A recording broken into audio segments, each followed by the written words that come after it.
Doubt guys, जो acceleration है आप खुद चेक करो।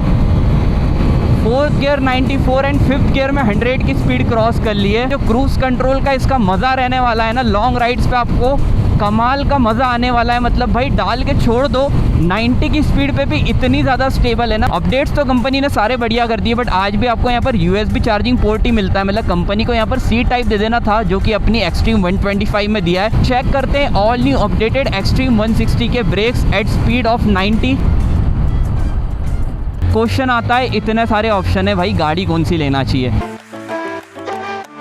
दोस्तों पिछले कुछ महीनों से हीरो अपनी गाड़ियों में इतने कमाल के अपडेट्स कर रही है ना कि जो कस्टमर से जो इन गाड़ियों को लेने का प्लान कर रहे हैं एज वेल एज कंपटीटर सब चौंक चुके हैं। बिकॉज पहले ग्लैमर X 125, फिर एक्सट्रीम 125 और अब फाइनली एक्सट्रीम 160 को कम्प्लीटली अपडेट कर दिया है। पूरी नई यूनिट आपके लिए लेकर आया हूँ। हेडलैम्प पूरा चेंज कर दिया है, क्रूज कंट्रोल जैसे फीचर्स आ चुके हैं, राइड बाय वायर जैसे फीचर्स आ चुके हैं। बट मैं पर्सनली आपको टेस्ट करके दिखाऊंगा, सारे कंपटीटर से कंपेयर करेंगे। पुरानी एक्सट्रीम का कंपैरिजन में कुछ चलने में भी डिफरेंस आया है क्या, वो भी मैं आपको शेयर करूंगा। बिकॉज राइडिंग मोड्स आपको मिल जाते हैं, तो लेना ये वर्थ इट रहने वाली है कि नहीं कंपटीटर्स के कंपैरिजन में।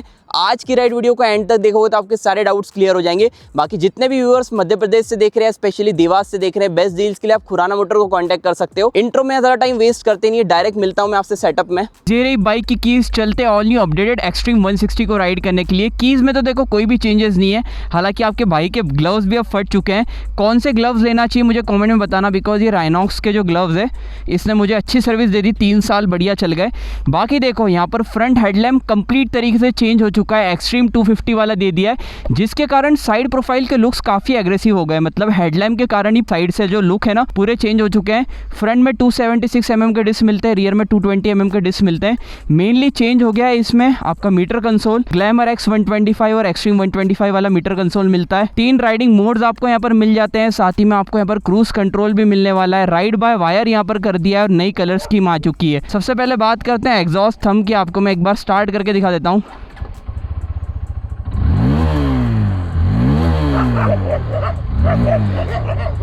यहाँ इनका अलग ही मैटर चल रहा है। सबसे पहले यहाँ से चलते हैं भाई, यहाँ कुछ रिस्क लेंगे नहीं। 3 राइडिंग मोड्स मिलते हैं आपको यहाँ पर, sports mode, rain mode and road mode मिलता है। सबसे पहले रोड मोड पे ले चलते हैं और इसे थोड़ी ऑफ रोडिंग एरिया पे ले चलते हैं, बिकॉज थोड़ा ऑफ रोडिंग पे चला कर देखते हैं सस्पेंशन का रिस्पॉन्स कैसा है। फ्रंट में आपको USD मिल जाते हैं, तो यार अपसाइड डाउन सस्पेंशन टेलीस्कोपिक के कंपेरिजन में ज़्यादा रिस्पॉन्सिव रहते हैं। ये चेक करो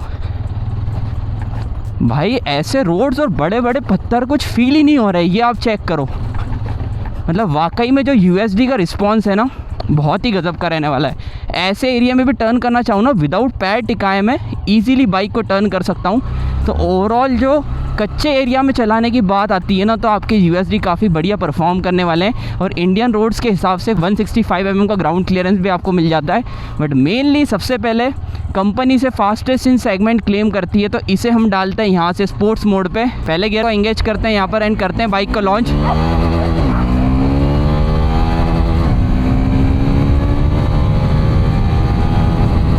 नो डाउट गाइस, जो एक्सीलरेशन है आप खुद चेक करो।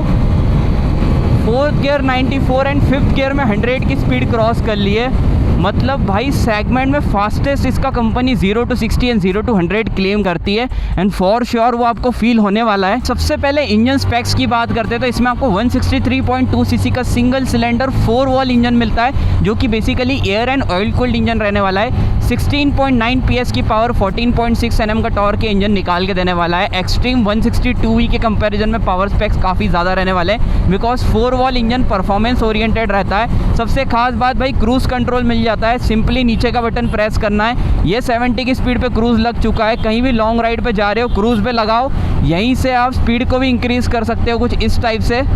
और भाई चलने दो, मैं हाथ छोड़ के चलाना किसी को भी रिकमेंड नहीं करता हूँ, बट जो क्रूज कंट्रोल का इसका मज़ा रहने वाला है ना, लॉन्ग राइड्स पे आपको कमाल का मज़ा आने वाला है। मतलब भाई डाल के छोड़ दो, 90 की स्पीड पे भी इतनी ज़्यादा स्टेबल है ना। मतलब Xtreme 125 as well as Glamour में ज़रूर आ गया क्रूज कंट्रोल, बट उसमें आप इतनी हाई स्पीड पे ले जा नहीं सकते हो। अब इस गाड़ी को आप लॉन्ग टूर पे 80-100 पे भी क्रूज कर सकते हो। मतलब मेनली आपको क्या है ना, थ्रॉटल पकड़ के रखने की ज़रूरत नहीं पड़ेगी, एंड राइड बाय वायर मिल जाता है ना, उसके कारण थ्रॉटल रिस्पॉन्स काफ़ी क्विक हो चुका है। मतलब अगर मैं हल्का सा भी ऐसा एक्सीलरेटर दे रहा हूँ ना, मतलब मैं शूट के पहले शोरूम से गाड़ी लेकर आ रहा था, तो सिटी में मैं चला रहा था ना, तो हल्के तरीके से थ्रॉटल में मुझे झटका फील हो रहा था, तो कहीं ना कहीं जो थ्रॉटल रिस्पॉन्स है ना काफ़ी बढ़िया तरीके से कर दिया है। नया कलर डिस्प्ले आपको मिल जाता है, because Xtreme 125 as well as 160 में यही शिकायत थी, ज़्यादा धूप जब रहती थी तब प्रॉपर दिखता ही नहीं था क्लियर। अब वो इशू आपको नहीं आने वाला है, बिकॉज अब बढ़िया तरीके से विजिबिलिटी यहाँ पर मिल जाती है, ब्लूटूथ कनेक्टिविटी, नेविगेशन जैसे सारे फीचर्स मिल जाते हैं, 3 राइडिंग मोड्स मिल जाते हैं। तो ओवरऑल गाड़ी तो देखो बढ़िया बना दी है।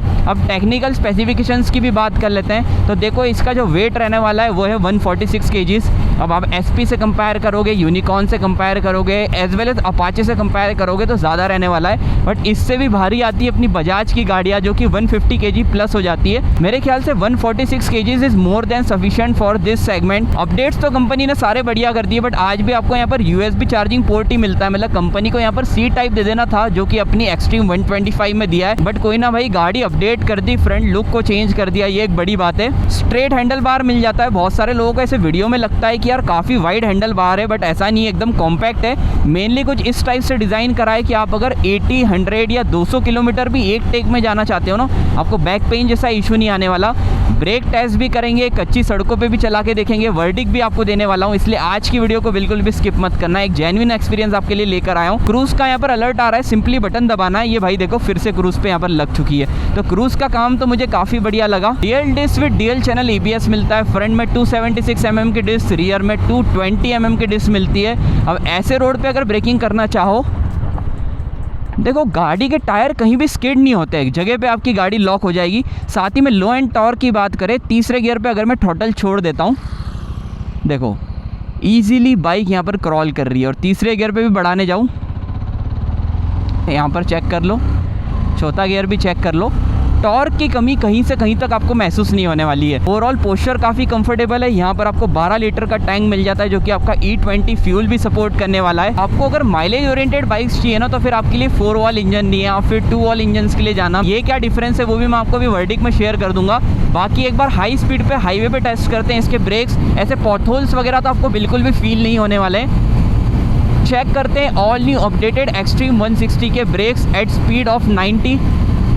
दोनों ब्रेक्स को साथ में प्रेस करेंगे।